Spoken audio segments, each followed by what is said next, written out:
My daughter-in-law, Robert's wife, looked me straight in the eye and said, "My family always comes first. You're last."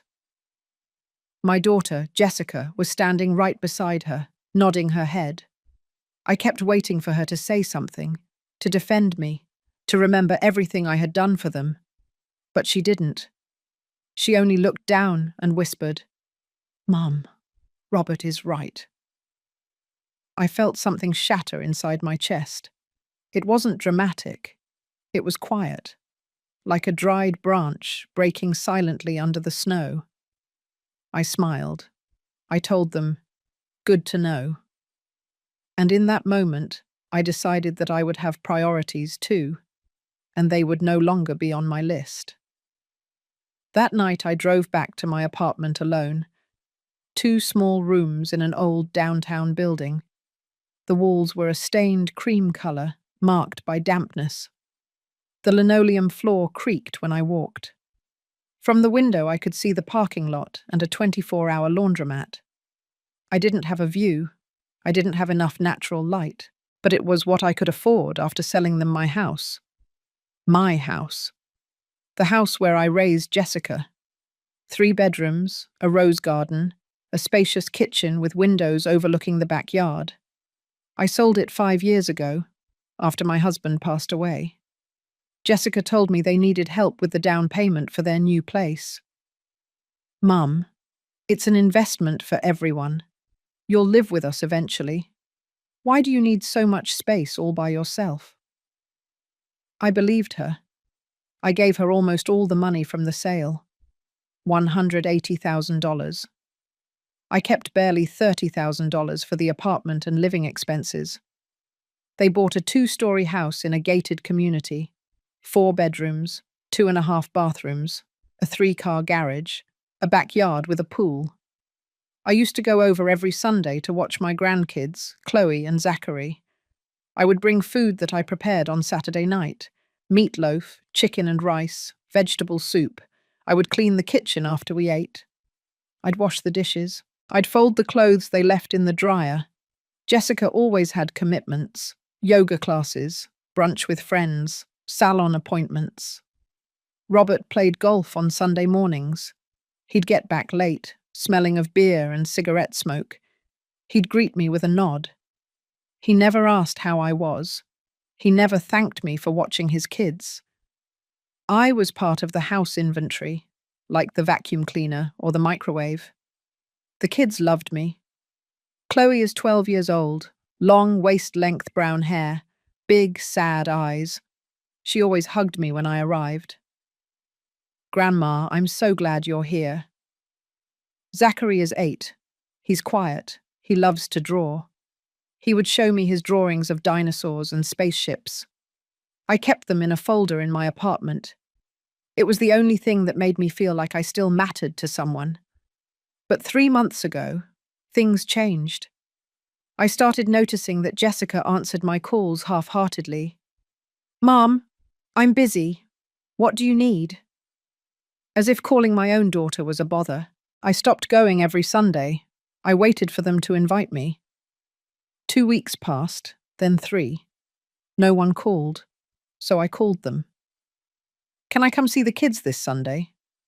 Jessica sighed. "Better not, Mum. We have family plans." Family. The word pierced me. I wasn't included in those plans. I wasn't family, I was something else. Something secondary. Something you use when it's convenient. Yesterday they called me. It was Robert. His voice sounded kind. Too kind. "Doris, we want to invite you to dinner tomorrow. It's been a while since we talked as a family." I hesitated. Something didn't sound right, but I accepted. I wanted to believe they had reflected, that they missed me, that they remembered everything I had done. I arrived at 7 o'clock in the evening. I rang the doorbell. Robert opened the door. He was wearing a pearl grey dress shirt, dark trousers. He smelled of expensive cologne.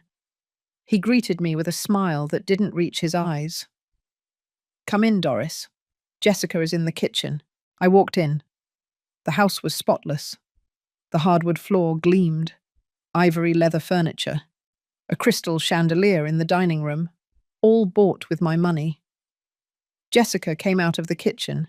She was wearing a fitted olive green dress, her hair pulled back in a high bun. Perfect makeup. She kissed me on the cheek, a cold, mechanical kiss. "Hi, Mum. Have a seat. Dinner is almost ready." I sat at the dining room table. Robert sat across from me. Jessica brought a platter with roasted turkey, mashed potatoes, and bread. She poured wine into tall glasses. We toasted. "To family, Bipper," Robert said. I raised my glass without saying a word. We ate in uncomfortable silence. I expected them to say something, to explain why they had invited me, but there were only the sounds of silverware against the plates, chewing, swallowing, the wall clock marking every second. Finally, Robert spoke. "Doris, we want to talk about something important." He wiped his mouth with his napkin. He looked at Jessica. She nodded. He continued. "We've been thinking a lot about our family dynamic, and we believe it's time to establish clearer boundaries." Boundaries. I felt a chill run down my spine. Jessica and I have our own responsibilities. Our children, our home, our finances, and we need to focus on that, on our nuclear family. He paused. He looked at me directly. "You're important, of course, but you can't expect us to always be available for you." I hadn't asked them to be available for me. I was the one who was always available for them. Jessica took over. Her voice sounded rehearsed. "Mum, you understand, right? We have to think of ourselves first, of Chloe and Zachary, of our future." She took a deep breath, and then she said it. "My family always comes first. You're last." The silence that followed was dense, heavy, like molten lead. I looked at my daughter, the baby I breastfed for a year, the little girl I cared for when she had pneumonia at age 5, the teenager who cried in my arms when her first boyfriend dumped her, the woman to whom I gave everything, literally everything. I waited for her to take it back, to say she misspoke, that she didn't mean it. But she didn't. She just looked at me, waiting for my reaction. "Mum, Robert is right," Jessica added. Her voice was firm. There was no doubt, no regret. I could have stood up. I could have screamed. I could have cried. But I didn't do any of that. I took my glass of wine. I took a sip. I set it down on the table carefully. I smiled. A small, calm smile. "Good to know," I said. Robert blinked, confused. Jessica frowned. They expected drama. They expected tears. They expected me to beg. I gave them none of it. I stood up. I folded my napkin. I placed it next to the plate. "Thank you for dinner. It was delicious." I walked toward the door. I grabbed my purse, my keys. "Mum." Jessica followed me to the entrance. "Are you okay?" "Perfectly fine," I replied. "You just clarified something very important for me, and I appreciate it." I walked out of that house. I got into my car, an old silver sedan with dents on the rear door. I started the engine. I drove through empty streets back to my apartment. I couldn't sleep that night. I sat on my apartment sofa, staring at the wall. The cream-colored paint was peeling in the corners. There was a damp stain that looked like a map. I thought about everything I had lost to get here, to this small place, to this loneliness. I remembered when Jessica was born. It was a difficult birth, 18 hours of labor. My husband, rest his soul, was with me the whole time. He held my hand. He wiped the sweat from my forehead. When the nurse finally placed Jessica in my arms, I cried. She was perfect, small, fragile, mine. The first few years were beautiful. I worked part-time at a fabric store. My husband was an accountant at a construction company. We didn't have much money, but it was enough. We lived in a one-bedroom apartment. Jessica slept in a crib next to our bed. At night, I would breastfeed her while listening to her soft breathing. It seemed like a miracle that something so perfect had come from me. When Jessica turned 4, we bought our first house. It was small, but it had a yard. I planted roses next to the entrance. Coral and pale yellow roses. Jessica helped me water them. She would get her hands dirty with soil. She would laugh. That sound was the most beautiful thing in the world. My husband worked long hours. He would leave at 6 in the morning. He would return at 8 in the evening. I quit my job to care for Jessica full-time.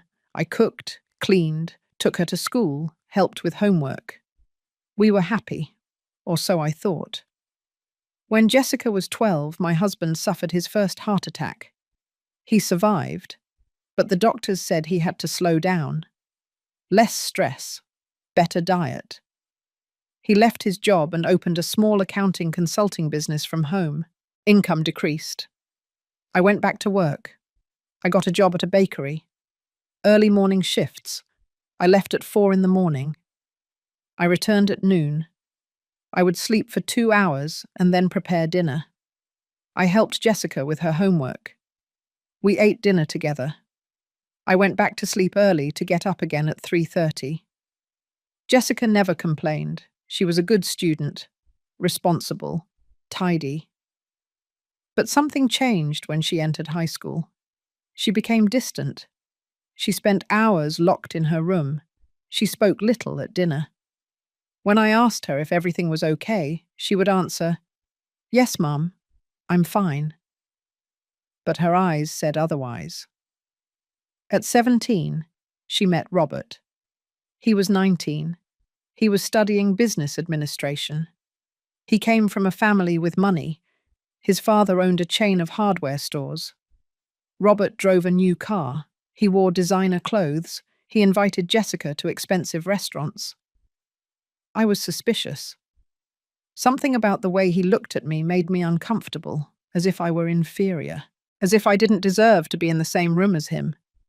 But Jessica was in love, and I wanted her to be happy. They got married when she turned 23. I organized the wedding.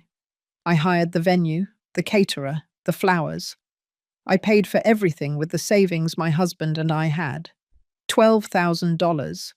It was everything we had saved in 10 years. But it was my daughter's wedding. It was worth it.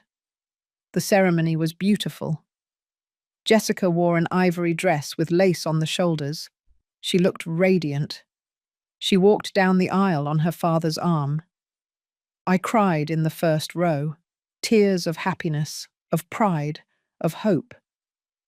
After the wedding, Jessica moved in with Robert to an apartment in a residential area. I visited her every week. I brought food. I helped her clean. She seemed happy, but there was something in her eyes that worried me.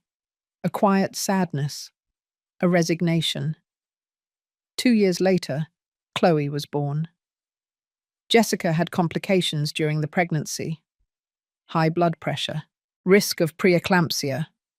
She was on absolute bed rest for the last 3 months. I went every day. I cooked, I cleaned, I did the grocery shopping. Robert worked all day. He came home late. He almost never asked how Jessica was.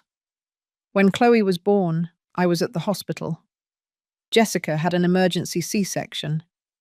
I waited outside the operating room for 2 hours. I prayed. I cried. Finally, the doctor came out. Everything went well. Mother and daughter are stable. I went in to see her. Jessica was pale, exhausted. She held Chloe against her chest. She looked at me and smiled. "Thank you for being here, Mum." The first few months were difficult. Chloe cried a lot at night. Jessica wasn't sleeping. Robert slept in the guest room because he had to get up early for work. I stayed with Jessica several nights a week. I carried Chloe. I rocked her. I changed diapers. I prepared bottles. 3 years later, Zachary was born. Another complicated pregnancy, another C-section. I was there again. I was caring, cooking, cleaning, being the support system that no one else was. Meanwhile, my husband was getting worse. His heart was weak. The doctors said he needed surgery, a new valve. The procedure cost $45,000. The insurance covered half. We needed the rest. I asked Jessica for help. She and Robert already had good incomes. Robert worked at his father's company. He earned well. They lived comfortably. I explained the situation to them. "It's your dad," I said. "He needs this surgery to live." Jessica talked to Robert. He said they could lend $5,000. No more. "We have our own expenses, Doris. The children, the mortgage. We can't commit more." $5,000. When I had paid for their entire wedding. When I had watched their children without charging a single cent. When I had given everything. I got the money by selling jewelry, furniture, and taking out loans from friends. The surgery was done. My husband survived.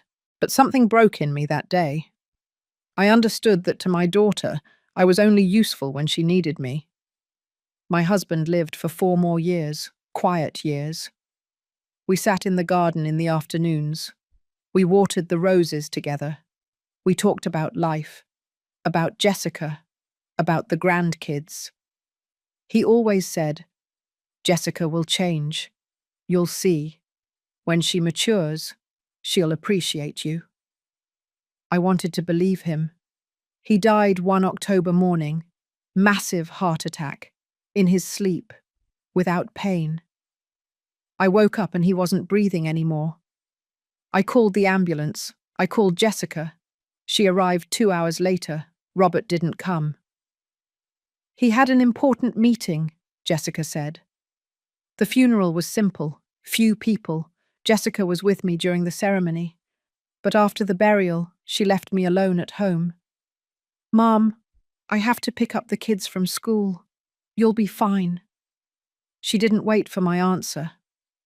I was left alone in that house full of memories. Every corner spoke to me of him, of us. I couldn't stay there. I told Jessica I would sell the house. She was excited. "Mum, we need help to buy a bigger house. The kids are growing.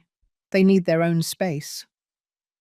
And that's how I lost my home, my garden, my roses, all to help a daughter who now told me I came in last place. 2 weeks passed after that dinner. 2 weeks in which I received no call, no message, no visit. It was as if Jessica and Robert had erased my existence from their lives. And strangely, I felt calmer than ever. I stopped sending messages asking about the kids. I stopped calling on Sundays. I stopped preparing extra food just in case they invited me. For the first time in years, my weekends were mine. I read. I watched old movies on television. I walked in the park near my apartment. I watched other people live their lives without carrying the burden of ingratitude. But then, one Tuesday afternoon, my phone rang. It was Jessica. I hesitated before answering. I let it ring 3, 4 times. Finally, I answered. "Hello, Mum." Her voice sounded cheerful. Too cheerful. Like when she was a little girl and wanted to ask my permission for something. "How have you been? I've missed you." The words sounded hollow. "I've been fine," I replied. My voice was neutral, cold. "Mum, I want to invite you to something special. This Saturday is Chloe's birthday. She's turning 13. You know, it's a big age. We want to have a family get-together. Nothing too big. Just us. The kids miss you a lot." The kids. She always used the kids as bait.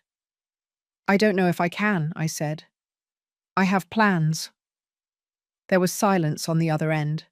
Jessica didn't expect that answer. Plans? What plans, Mum? Her tone changed. It was no longer sweet. It was inquisitive. Annoyed. Personal ones, I replied. I didn't owe her an explanation. Mum, it's your granddaughter's birthday. What could be more important than that? Now her voice had a hint of accusation, as if I were the bad guy for not being immediately available. I took a deep breath. What time? 3 in the afternoon.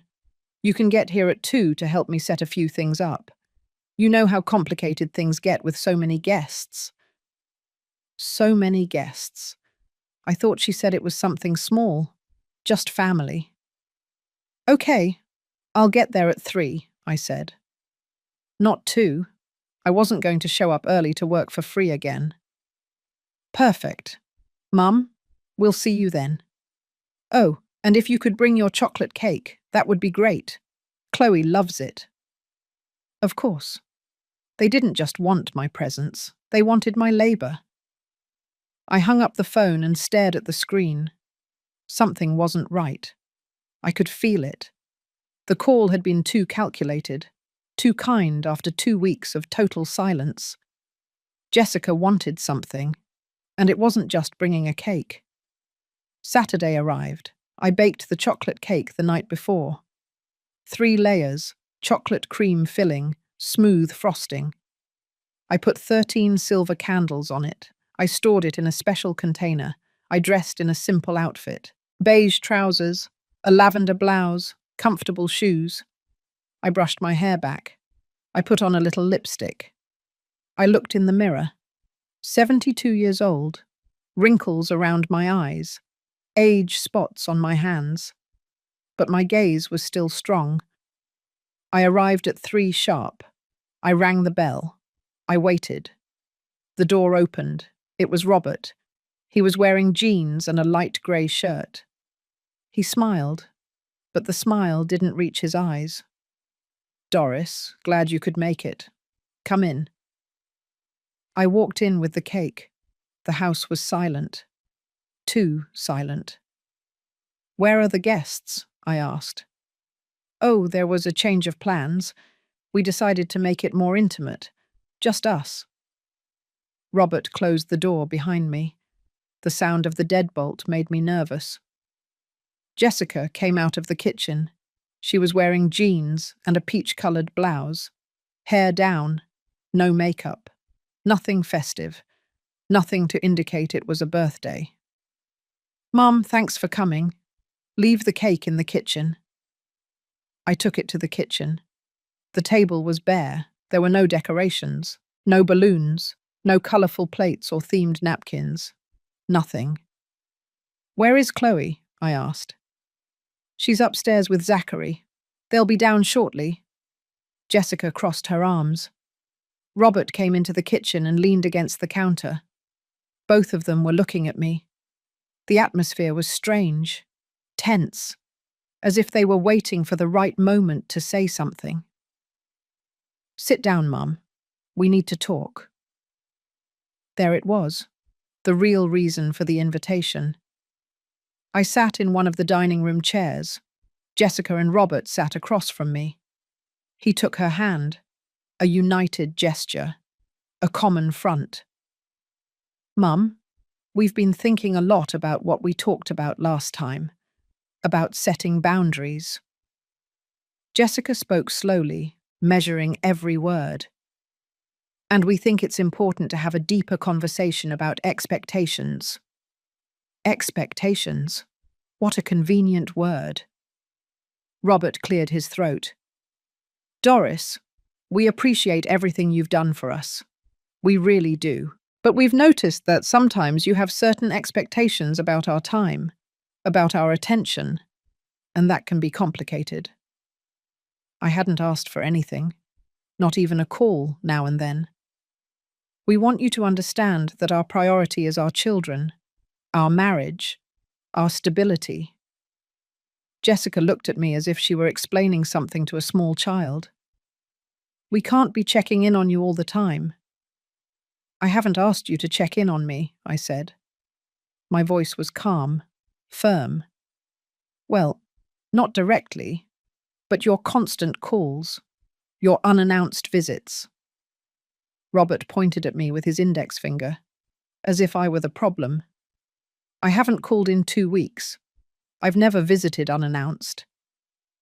Jessica sighed, impatient. Mum, it's not about that. It's about us needing space.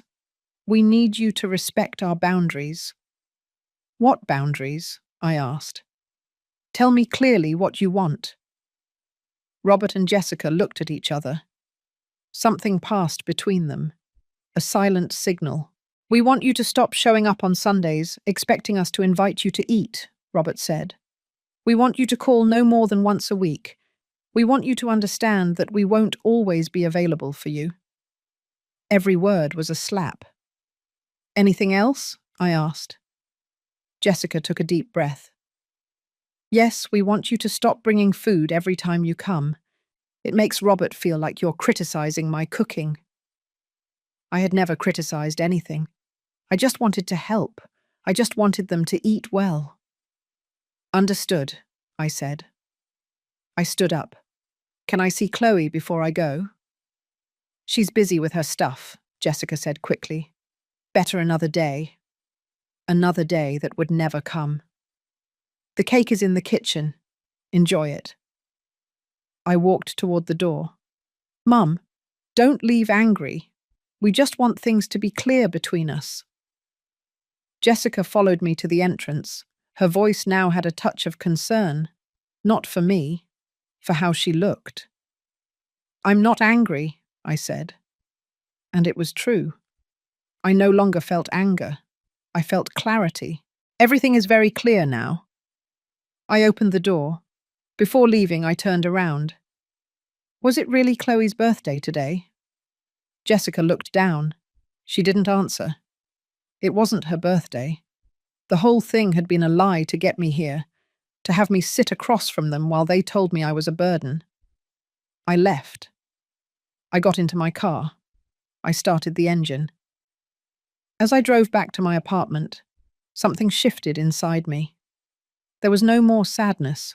There was no more hope that things would get better. There was decision, cold, clear, irreversible. If I was a nuisance in their lives, then they would disappear from mine, completely. I reached my apartment and locked the door. I took off my shoes. I sat on the sofa. I looked at the ceiling. The cracks formed irregular lines, like dry rivers on an old map. I took a deep breath. Once. Twice. 3 times. Something had ended, but something else was beginning.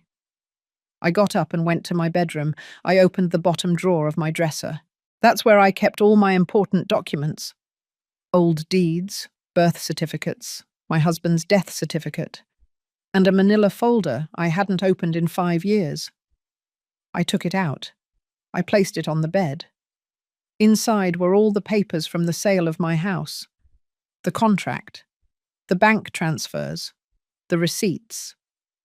$180,000 transferred directly to Jessica and Robert's account, with a handwritten note from me for the down payment on your new house. With love, Mum. I sat on the bed and reviewed every paper, the dates, the amounts. Everything was there, black and white, the proof of my generosity and of their silence. I took out my phone. I searched my contacts for a name I hadn't dialed in years. Eleanor Foster, my neighbour from the old house. The last time we spoke was at my husband's funeral. She came. She hugged me. She told me, if you ever need anything, anything at all, call me. I dialed. It rang 4 times. Hello? Her voice was raspy but warm. Eleanor, it's Doris. Doris Tellis. There was a pause, then a shout of joy. Doris! Oh my gosh, how long has it been? How are you? Where have you been?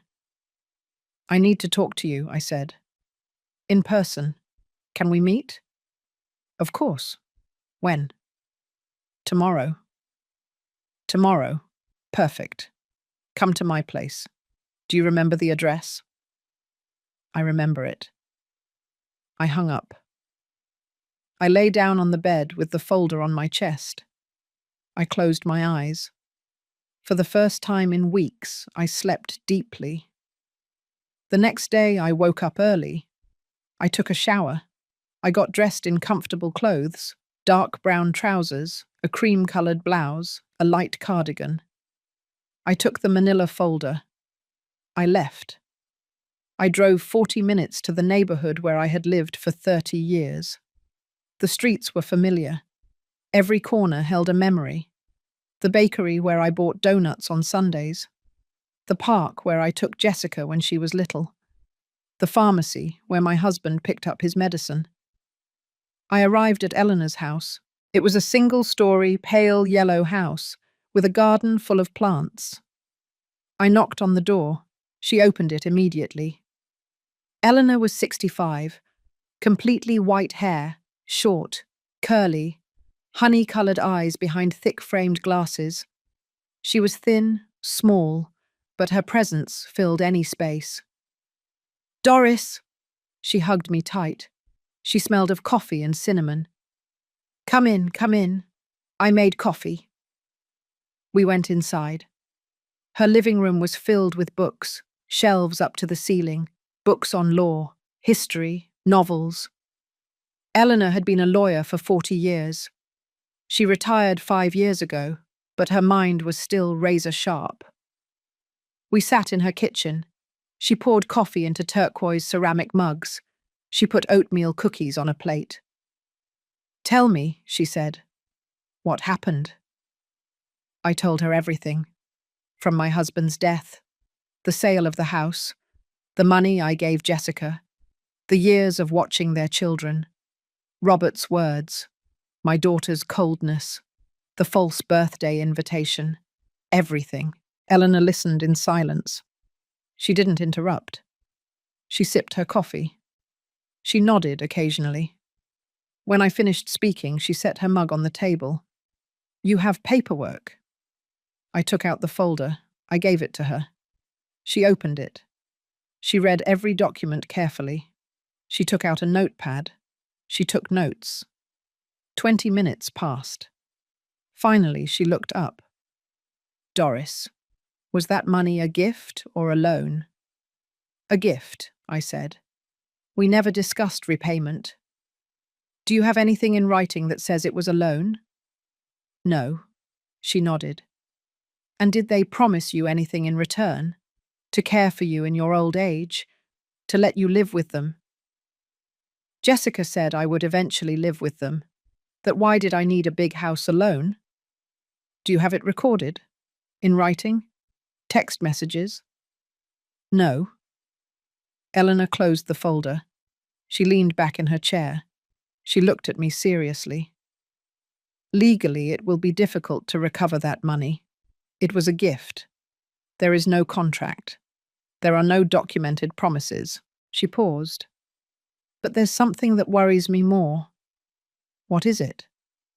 Have you checked your bank accounts recently? Your documents? Do you have a will? I have a will. Everything goes to Jessica when I die. She knows that. Yes. Eleanor drummed her fingers on the table. Doris, I need you to do something. Today, right now, I want you to go to your bank. Check every movement for the last 5 years. Every withdrawal. Every transfer. I want you to verify if anyone else has access to your accounts. Why? Because I've seen this before. Many times. Children manipulating elderly parents, slowly taking control of their finances, making them sign papers without fully understanding what they're signing. She looked me straight in the eyes. Does Jessica have power of attorney over you? My heart raced. I don't know. Have you signed papers recently? Documents that she brought you. Did she ever ask you to sign something to expedite paperwork? Or just in case something happens? I thought. I remembered. 2 years ago. Jessica came to my apartment with some papers. She said they were to update my health insurance. Just sign here, Mum. It's just paperwork. I signed without reading. I trusted her. Yes, I said. My voice sounded weak. 2 years ago. Health insurance papers. Eleanor closed her eyes. She sighed. Doris, I need you to give me permission to investigate. I have contacts. I can find out what you signed. I can check if there are strange movements in your accounts. I can verify if someone is using your name for something. Do you think Jessica is stealing from me? I don't know, but I prefer to find out now rather than when it's too late.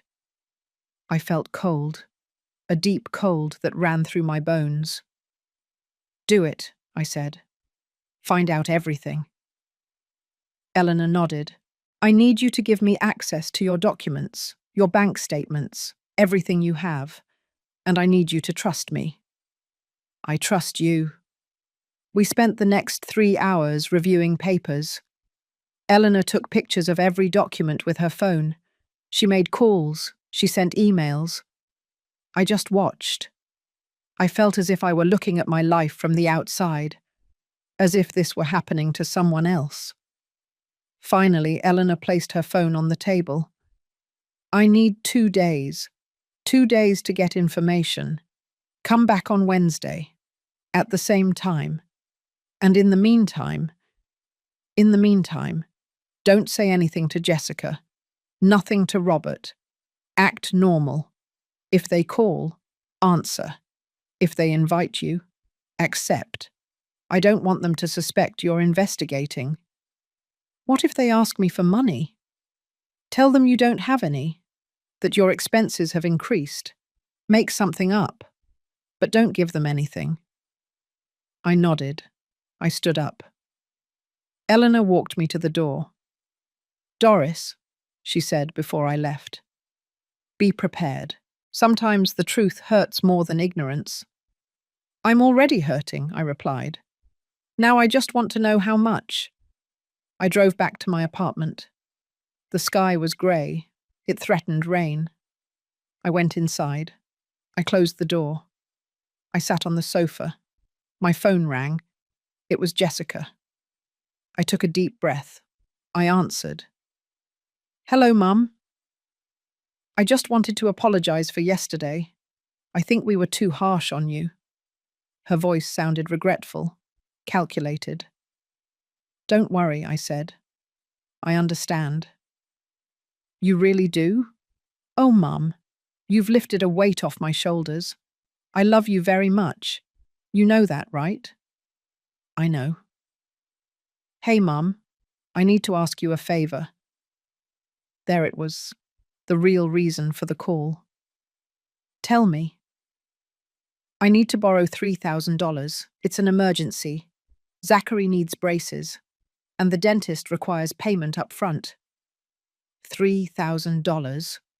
Eleanor had told me to say no. Jessica, I can't right now. My expenses have been very high. Medications, rent. Mum, it's only $3,000. I know you have it. Please. It's for your grandson. I'm sorry. I can't. There was silence. Then her voice changed. It became cold. I see. Well, okay. Goodbye. She hung up.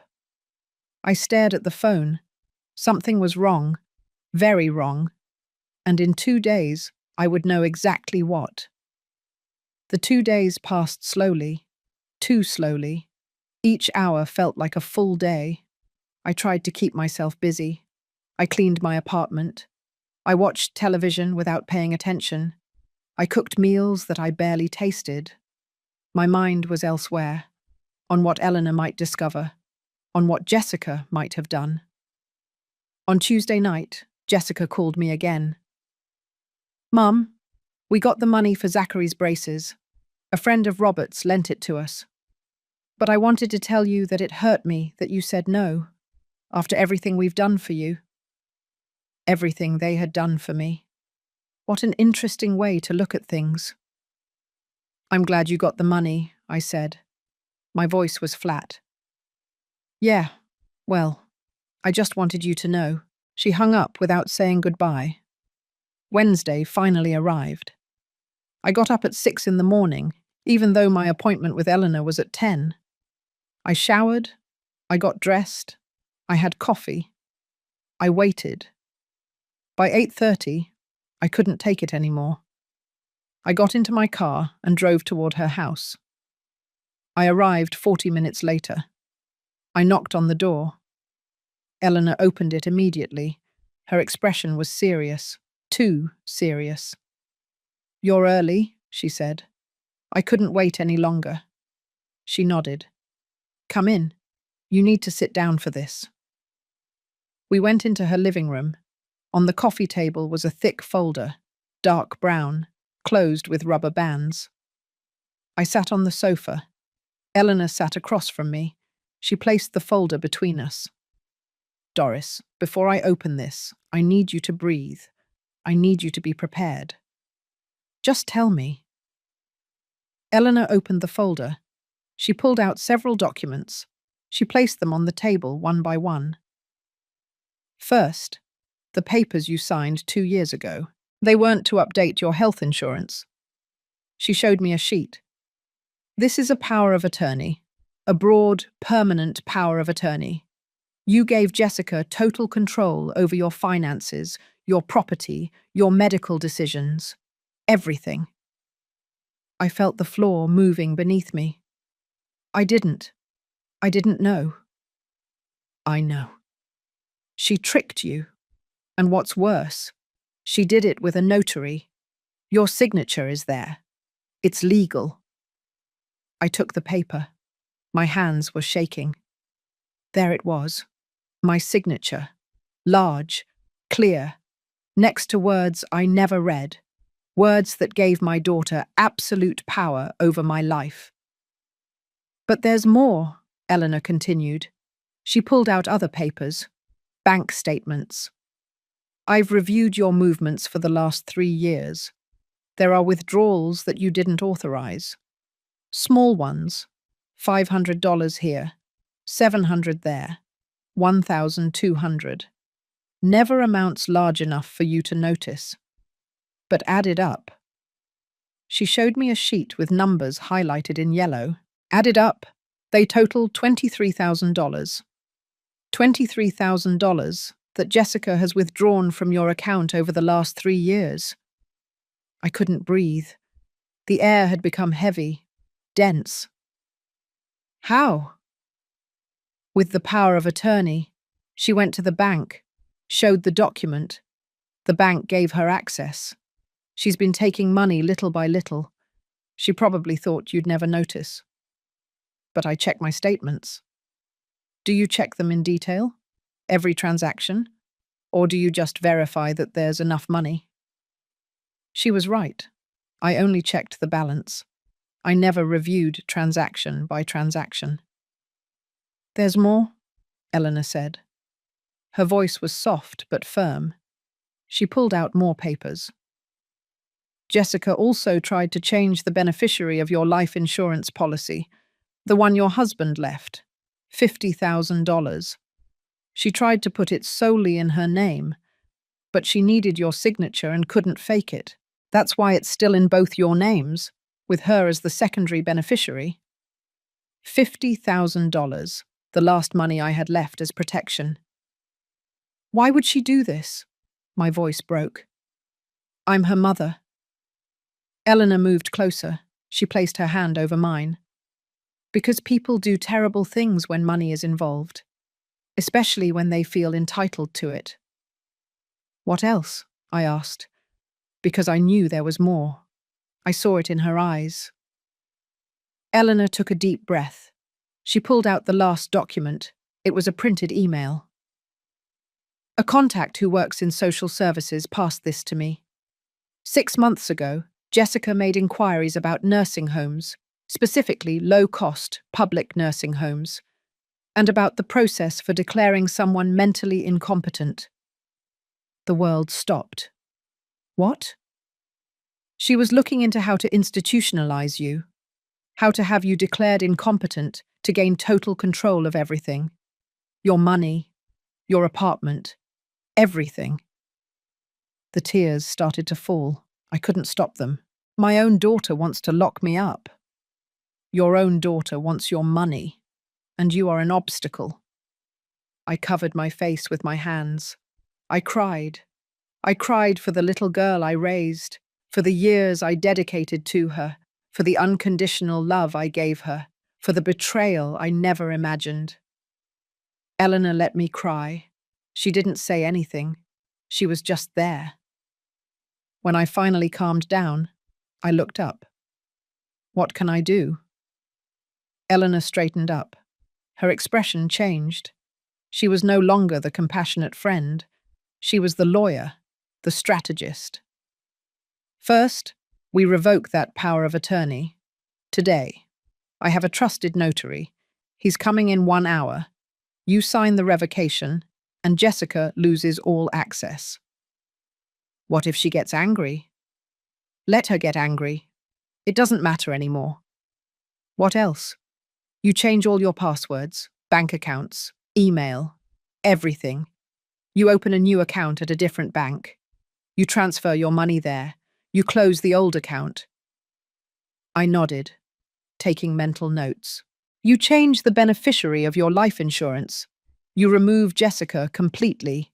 If you want, you put it in the name of a charity, or you leave it without a beneficiary until you decide what to do. Yes. And, finally, Eleanor paused, we file a complaint for fraud, for elder financial abuse. We have proof, the unauthorized withdrawals, the power of attorney obtained by deception. She'll go to jail. She could. It depends on the prosecutor. It depends on how much we want to push. But at a minimum, there will be an investigation. Her name will be flagged, and she will have to return every penny. I thought of Chloe and Zachary, my grandkids, innocent in all of this. What about the kids? The children have their father. They have family. It is not your responsibility to protect Jessica from the consequences of her actions, not even for them. She was right. I had always put Jessica first. I had always protected her. I had always sacrificed my well-being for hers. No more. Do it, I said. Do everything. Eleanor smiled. It wasn't a cheerful smile. It was a smile of satisfaction, of justice. The notary will be here soon. In the meantime, I'm going to prepare all the documents. We're going to need several hours. Are you ready? I am ready. We spent the rest of the day working. The notary arrived. An older man, serious, efficient. He reviewed the original power of attorney. He prepared the revocation. I signed. My hand was not trembling. It was firm. Sure. Eleanor called the bank. She explained the situation. We scheduled an appointment for the next day. I would open a new account. I would transfer all my money. I would close the old one. We called the insurance company. I changed the beneficiary. I put it in the name of a foundation for abandoned elderly women. It seemed appropriate. Finally, Eleanor prepared the formal complaint. I read it. Every word was true. Every accusation was supported by evidence. I signed. When will she know? I asked. The bank will notify her tomorrow that she no longer has access. The revocation of the power of attorney is being recorded today. In 48 hours, she will receive the summons for the investigation. She's going to call me. Probably. Don't answer. Or if you answer, don't argue. Just tell her to speak to your lawyer. My lawyer? Eleanor smiled. Me. If you'll have me. I'll have you. We hugged. A long, strong hug. Thank you, I said. I don't know how to repay you. You already paid me. 20 years ago. Remember? I remembered. Eleanor had gone through a terrible divorce. Her husband took everything from her. She was left without a house, without money. I let her live in my guest room for 6 months. For free. I gave her food, support, friendship. That was different, I said. No, it was exactly the same. Helping someone when they need it most, without expecting anything in return. Now it's my turn. I left her house at dusk. The sky was dark orange. The clouds looked like pink-dyed cotton. I got into my car. I placed my hands on the steering wheel. For the first time in years, I felt something akin to power, to control, to hope. Jessica had played her game, but now it was my turn, and I wasn't going to lose. That night I slept better than I had in months. I didn't dream. I didn't wake up at midnight. I slept soundly, like when I was young and didn't carry the weight of the world on my shoulders. I woke up at 7 in the morning. The sun came through my bedroom window, thin rays of golden light illuminating the dust in the air. I got up. I showered. I dressed carefully. Dark grey trousers, a clean white blouse, closed-toe shoes. I brushed my hair back.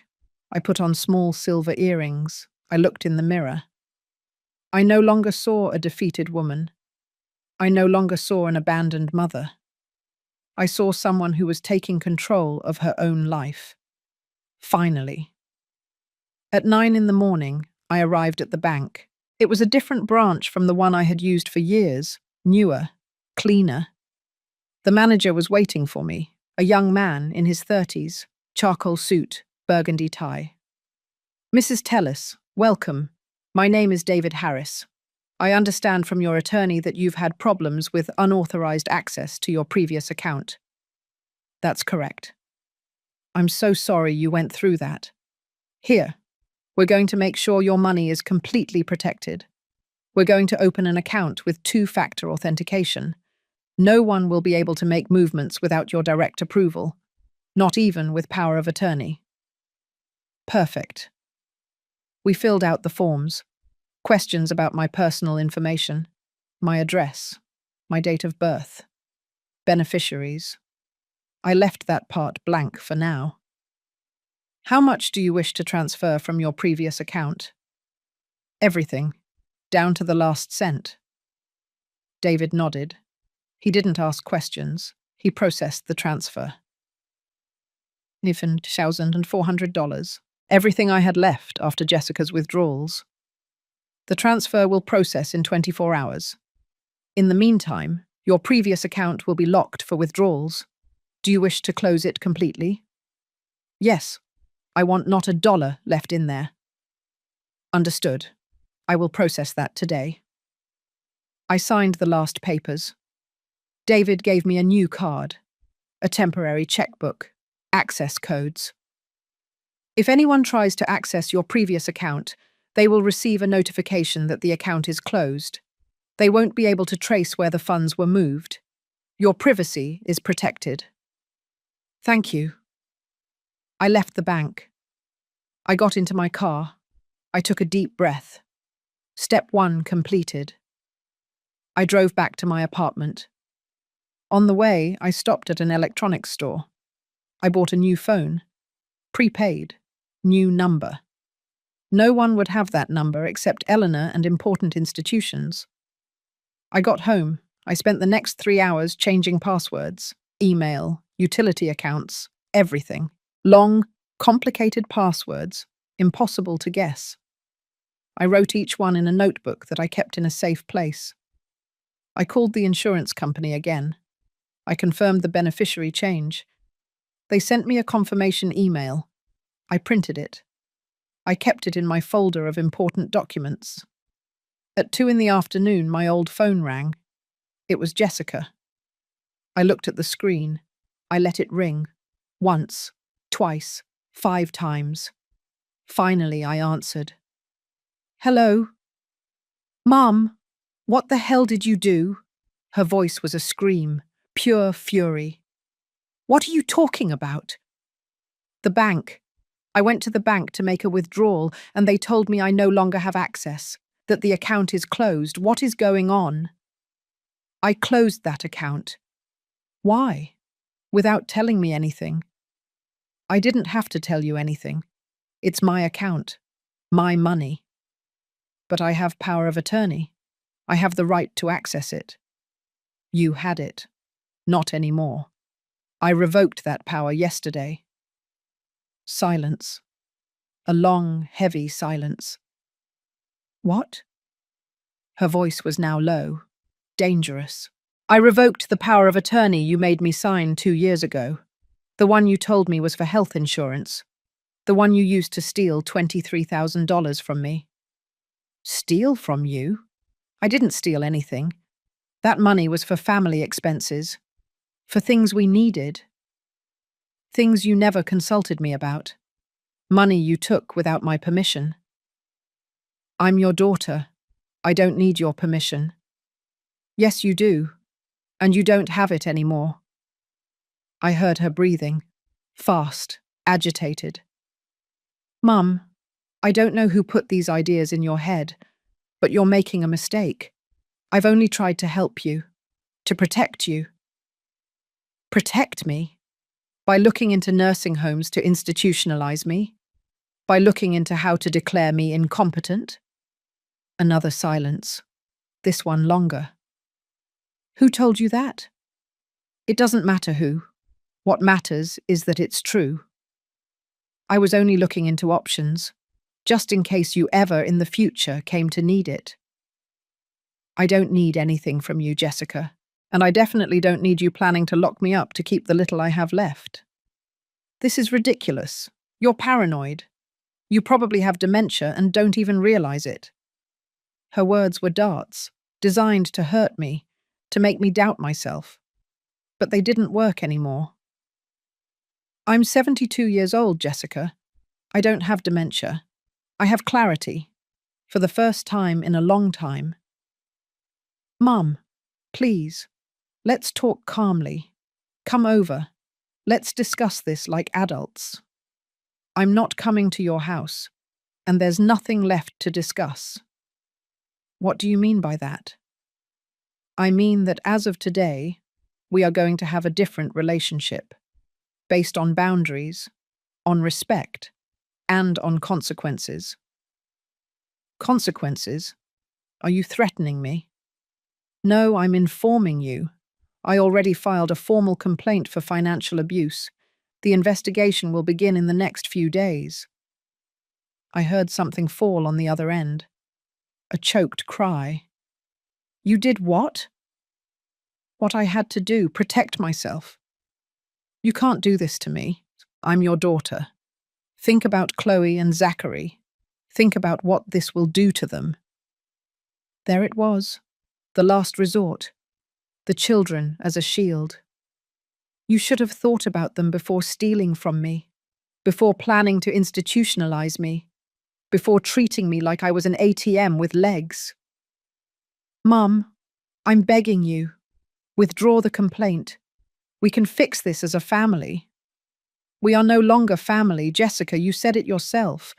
Your family comes first. I come in last place, remember? That was a misunderstanding. I didn't mean it. Yes, you did. And I believed you. And now I'm acting accordingly. If you go through with this, you will never see your grandchildren again.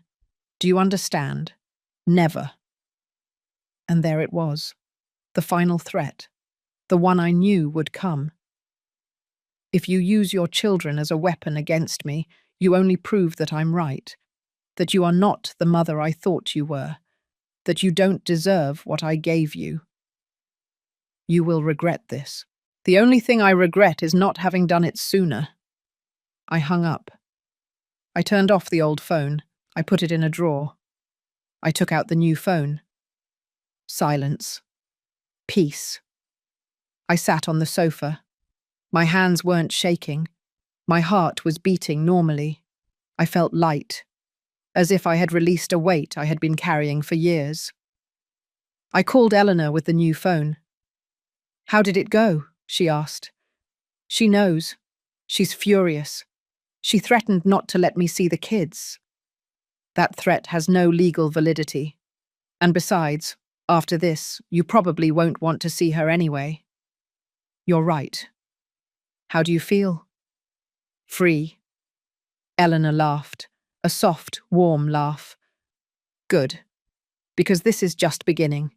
In the next few days, she's going to intensify her pressure. She's going to call. She's going to come to your house. She's going to try to manipulate you emotionally. You have to stand firm." "I will." "And Doris, there's something else you need to do." "What?" "You need to start living for yourself. Truly. Not just defending yourself from her, but building a life worth living. A life that is yours." Her words stayed with me after I hung up. She was right. For decades, I had lived for others. For my husband. For Jessica. For my grandchildren. I had forgotten how to live for myself. I got up. I went to my room. I opened the closet. At the back was an old shoebox. I took it out. Inside were photos. Photos of when I was young, 25 years old, 30, smiling, happy. There was a photo of me on the beach, long hair in the wind, bright yellow dress, laughing. When was the last time I laughed like that? I closed the box. I put it away. Tomorrow I would start building. But today I just needed to rest, to know that I had taken the first step, and that there was no turning back. The next 3 days were a storm. Jessica didn't give up. On the contrary, she intensified everything exactly as Eleanor had predicted. The first day, she called my old phone 17 times. She left voicemails. I listened to them only once. They began with please. "Mum, please answer. We need to talk. This is a terrible misunderstanding." Then they moved to accusations. "Someone is manipulating you. Someone has brainwashed you. This isn't you doing this." And they ended in threats. "If you don't withdraw that complaint, you will regret it. I swear." I deleted every message. I didn't answer any. The second day, she showed up at my apartment. She knocked on the door at 8 in the morning. I was having coffee in the kitchen. I heard her voice from the other side. "Mum, I know you're in there. Open the door. We have to talk." I stayed still, silent. "Mum, please let me explain." Her voice was breaking. She sounded like she was crying. Part of me wanted to open it. Part of me wanted to believe her. But I remembered the documents, the withdrawals, the nursing home inquiries, and I stayed where I was. After 20 minutes, she left. The third day, the official summons arrived. A manila envelope slid under my door. I picked it up. I opened it. Inside was a letter from the district attorney's office. Notification of a formal investigation for elder financial abuse. Jessica Tellis and Robert Tellis were named as subjects of investigation. They had to appear for questioning in 10 days. I called Eleanor. The summons arrived. "And?" "I feel bad." "That's normal.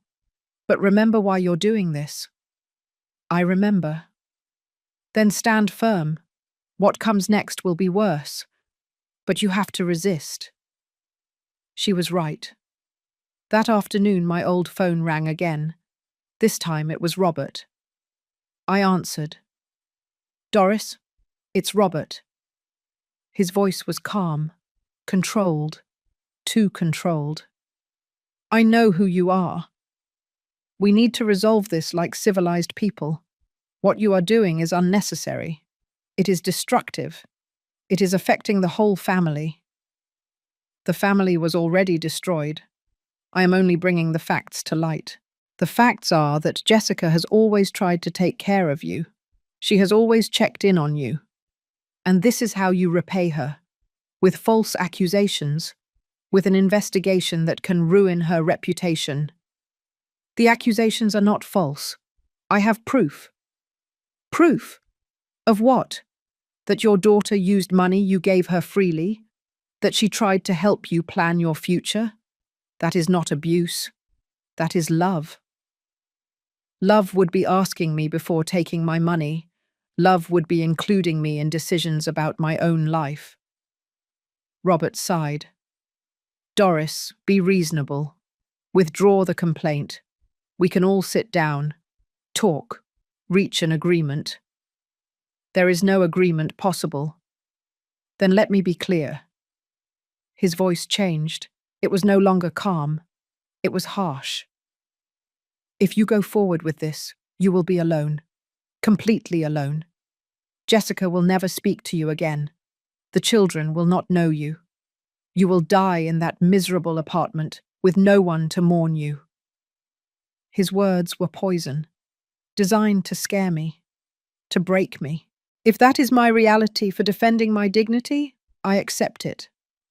You are a bitter, selfish old woman. And you are a thief hiding behind his wife. I hung up. My hands were shaking now, not from fear, from rage, from indignation. How dare he? How dare he call me selfish after everything I had given them? I took a deep breath. Once, twice, 10 times. The phone rang again. I didn't answer. It rang 5 more times. I turned it off. I couldn't sleep that night. I stayed awake staring at the ceiling, thinking about Chloe and Zachary, their little faces, their hugs. Would I ever see them again? Were they manipulating them against me? Were they telling them lies about their grandmother? Tears rolled down my cheeks. I cried in silence. For them. For what I had lost. For what I would never have. But I did not withdraw the complaint. On the 4th day, I received a text message from an unknown number. I opened it. Grandma, it's Chloe. Dad and Mum say you're sick, that you've lost your mind. Is it true? I miss you. Why don't you come to see us anymore? My heart broke. They were using the child. They were putting her in the middle. I texted back. Chloe, I'm not sick. I'm fine. I love you very much. But right now your mum and I have adult problems. It's not your fault. Never forget that. Will we get back together? I don't know, my love. But I will always love you. No matter what. Mum is crying all the time. She says you hurt her. Why did you hurt her? I closed my eyes. How to explain to a 13-year-old girl that her mother stole from me, that she tried to lock me up, that she used me for years? Sometimes adults have to make difficult decisions to protect themselves. That's what I'm doing. I don't understand. You will understand someday. I promise. There were no more replies. I blocked the number. Not out of cruelty, but out of survival. I could not allow them to manipulate me using the children. On the 5th day, a certified letter arrived. I signed for it. I opened it. It was a letter from a lawyer, representative of Jessica Telles and Robert Telles. The letter stated that they were considering filing a counterclaim for defamation, that my accusations were false and harmful, that I had 72 hours to withdraw the complaint or face legal consequences. I called Eleanor. I read her the letter. She laughed. It's an intimidation tactic. It's baseless. You have proof. They are scared. Ignore it. Are you sure? Completely. In fact, this gives me more ammunition. They are trying to silence you with legal threats. We will add that to the file. What if they really sue me? Let them, they will lose, and it will cost them money they don't have. That night I slept a little better. On the sixth day, I received a call from a number I didn't recognize. I answered cautiously. Doris Tellis. Who is calling? This is Detective Thomas Black. I am in charge of the financial abuse investigation you filed. Do you have time to talk? Yes. We have reviewed the evidence your attorney presented. It is solid. Very solid. The unauthorized withdrawals are documented. The power of attorney obtained by deception is clear. We have enough to proceed. What does that mean? It means we are going to call your daughter and son-in-law in for questioning. We are going to interrogate them. We are going to review all their accounts. If we find more irregularities, we will file formal charges. How long will that take? It depends on their cooperation. If they confess and return the money, it could be resolved quickly. If they resist, it could take months. I understand. Mrs. Tellis, I need to ask you something. Are you sure you want to go forward? These cases are difficult, especially when they involve family. Things get ugly. They are already ugly, Detective. And yes, I am sure. Very well. We will keep you informed. I hung up. I sat on the sofa. I looked out the window. The sky was grey. Heavy clouds threatened rain. I thought of Jessica, of the girl she was, of the woman she became, of how money had changed her. Or maybe she had always been like that, and I never wanted to see it. I thought of myself, of the woman I had been, compliant, generous to the point of sacrifice, invisible, and of the woman I was learning to be, firm, protected, visible. There was no turning back. The storm was just beginning. But I had an umbrella. I had a shield. I had Eleanor. And for the first time in years, I had myself. 2 weeks passed. 2 weeks of silence from Jessica and Robert. It was a strange silence, unnatural, like the calm before a bigger storm. I knew something was happening behind the scenes. Eleanor kept me informed. They were summoned for questioning today, she told me over the phone. Detective Black has everything ready. The evidence, the bank statements, the fraudulent power of attorney, everything. What will happen? They will be interrogated separately. They will look for inconsistencies in their stories. If one of them breaks, everything collapses. Do you think they will confess? Robert won't. He's too arrogant. But Jessica, maybe. When she sees that the evidence is irrefutable, she might try to save her own skin by blaming Robert. I couldn't sleep that night. I imagined the scene. Jessica sitting in an interrogation room, the detective showing her the papers, the withdrawals, the dates, the amounts. Her face when she realized there was no escape. Part of me felt satisfaction, but another part, a small part that still remembered when she was a baby, felt pain. The next day, I waited by the phone. Eleanor had told me she would call after the interrogations. The hours passed slowly. I made coffee. I didn't drink it. I tried to read. I couldn't concentrate. I walked around my apartment, from the living room to the kitchen, from the kitchen to the bedroom, over and over. At 5 p.m, the phone rang. Doris, and? It went exactly as I thought. Robert denied everything. He said the withdrawals were verbally authorized by you, that you signed the power of attorney knowing perfectly well what it was, that this whole thing is an invention by someone who manipulated you. What about Jessica? Eleanor paused. Jessica broke down. She cried for half an hour. She confessed that she tricked you with the power of attorney. She admitted that she took money without your permission, but she tried to justify it by saying it was for family emergencies, that you never asked what it was spent on, that she assumed it was okay. Assumed?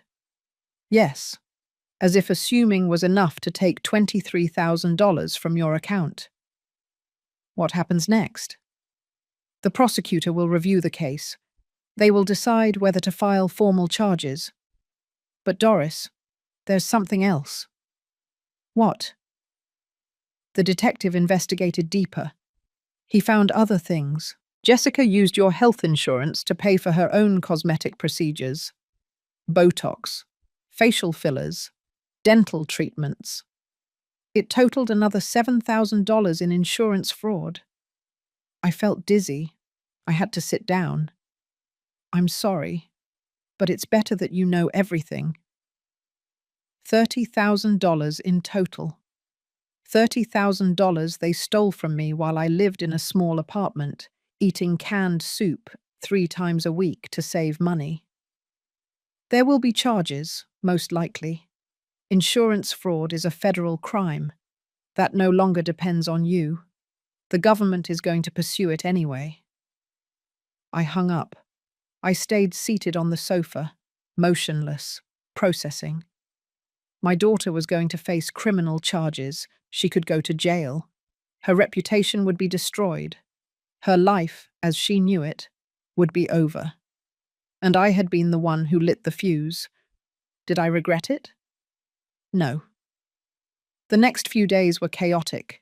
The news leaked. Small towns are like that. Rumors fly faster than the truth. I received calls from people I hadn't seen in years. Neighbors from my old house. Co-workers from the bakery.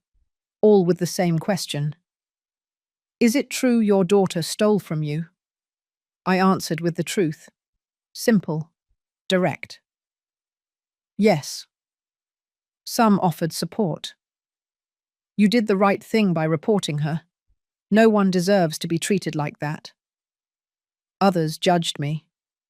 But she's your daughter. Family forgives. Family doesn't report its own. I stopped answering the phone. A week later, Eleanor called me early in the morning. Turn on the news. Local channel, now. I turned on the television. I found the channel.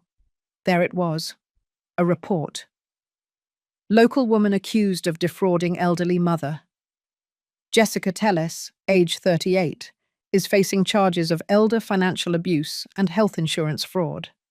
According to court documents, Telles obtained power of attorney through deception and withdrew more than $30,000 from her mother's accounts over 3 years. They showed a photo of Jessica, an old photo from when Chloe was born. She looked young, happy, innocent. Then they showed the house they bought with my money, cameras outside, reporters knocking on the door. Robert came out. He looked furious. No comment. This is a misunderstanding. Get off my property. He slammed the door shut. The reporter continued. The victim, Doris Telles, age 72, declined to give a statement, but her attorney confirmed that the accusations are true and that there is substantial evidence. I turned off the television. The whole town knew now. Everyone would be talking. Jessica wouldn't be able to go to the grocery store without being pointed at. Robert wouldn't be able to go to work without facing stares. The children would hear things at school. I felt bad for Chloe and Zachary. It wasn't their fault, but it wasn't mine either. 2 days later, the prosecutor filed formal charges: first-degree elder financial abuse, health insurance fraud, fraudulent obtaining of power of attorney. Each charge carried possible prison time. The trial date was set for 6 months later. Jessica hired a lawyer, an expensive one, paid for, probably, with money they still had left from what they stole from me. The lawyer tried to negotiate. He offered to return the full amount, plus interest. He offered a public apology. He offered community service. Anything to avoid jail. The prosecutor consulted with me. Mrs. Telles, if you accept the agreement, your daughter will return $32,000. She will perform community service. She will be on probation for 5 years. She will not go to prison. What do you think? What about the insurance fraud? The government will pursue that charge anyway, but they will probably also reach an agreement. I thought. $32,000. More than they took from me. The freedom of knowing that Jessica faced consequences without completely destroying her life. I accept, I said, but with one condition. What is it?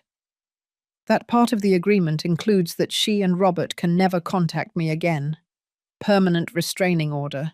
If they try to approach me, they violate the agreement and go to prison. The prosecutor nodded. I can include that. A week later, we signed the agreement.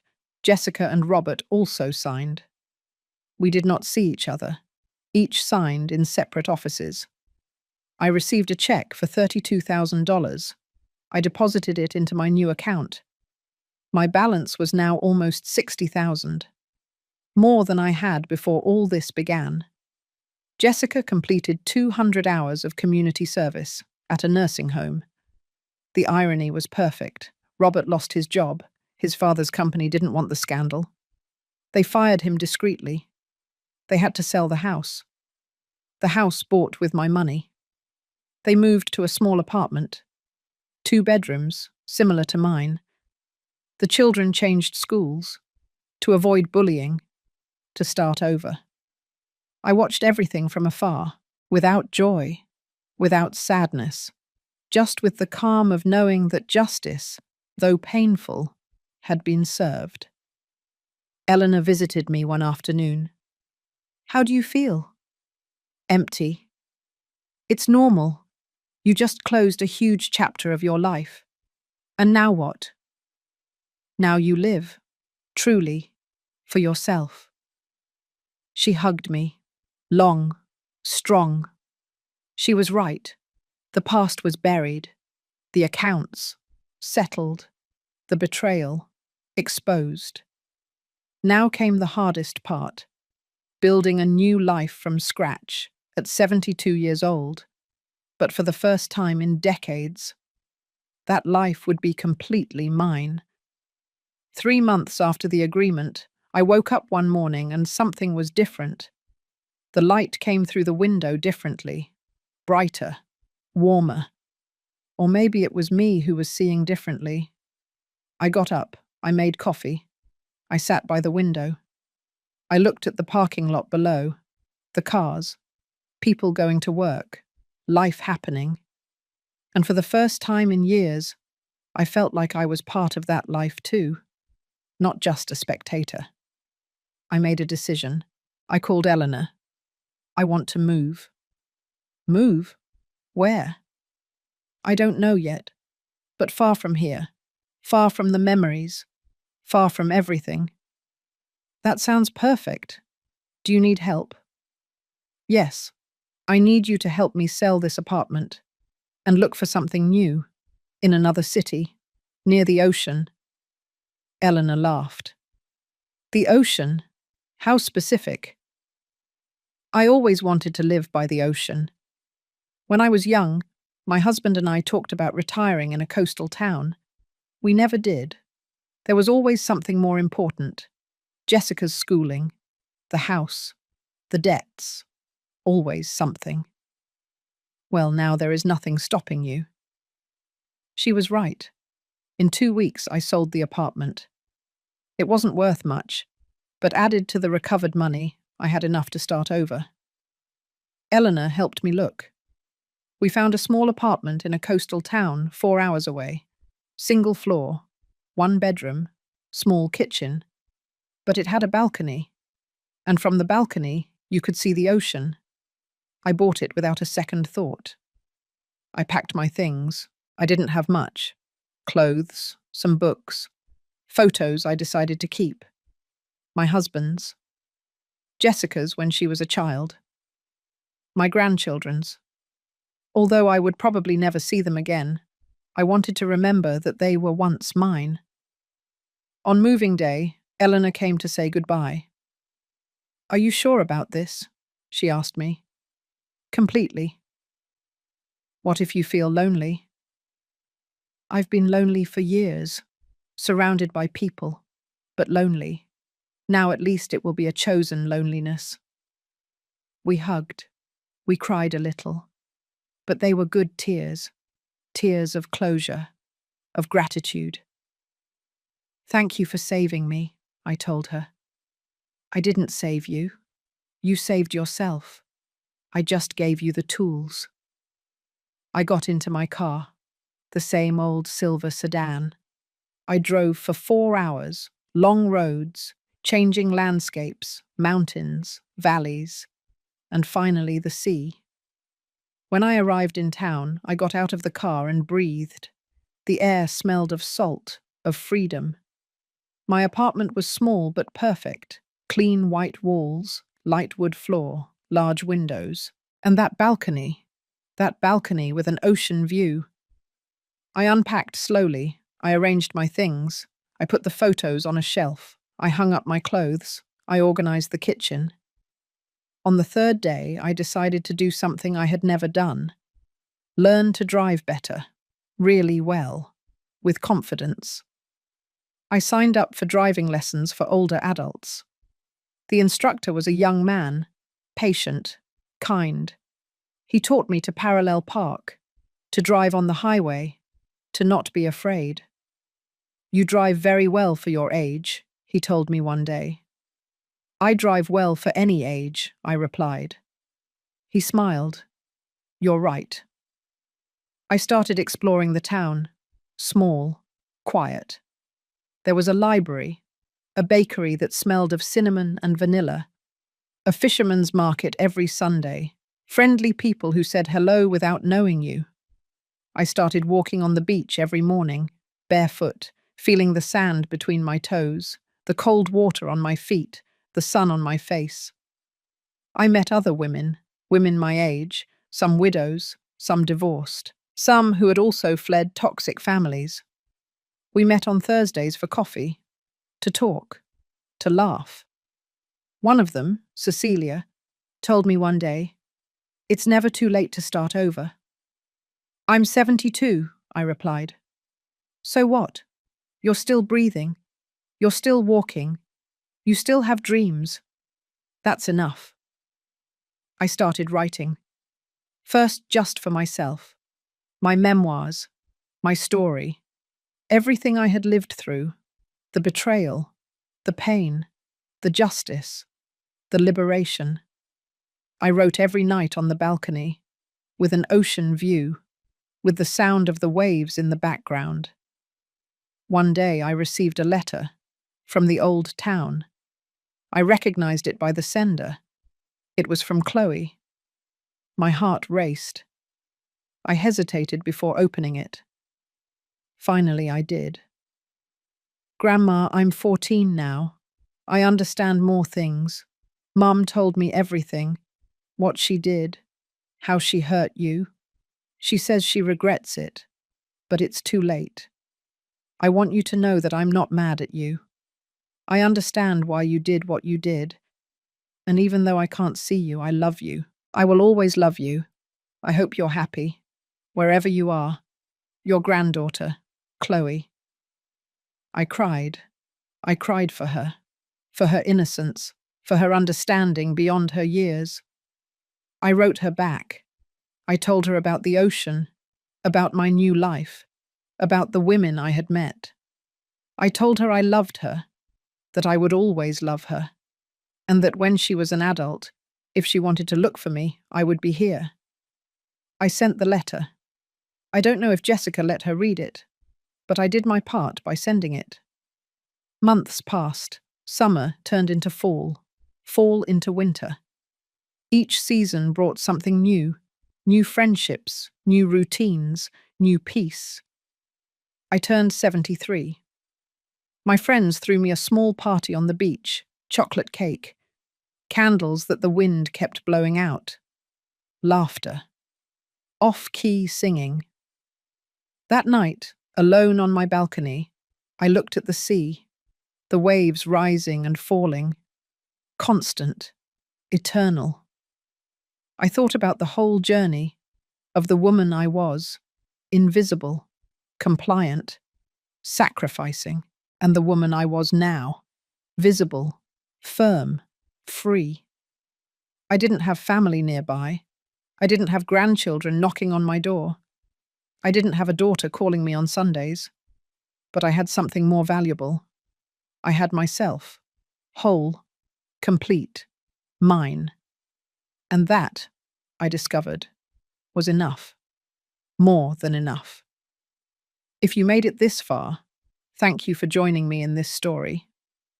I know it's hard to talk about these topics, about family betrayal, about abuse, about having to choose yourself over those who should love us.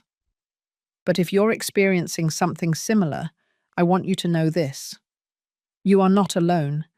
You deserve respect. You deserve dignity. And it is never, ever too late to defend your peace. Leave a comment telling me what part of the story touched your heart the most. And if you know someone who needs to hear this, share this story. See you next time. Take good care of yourself.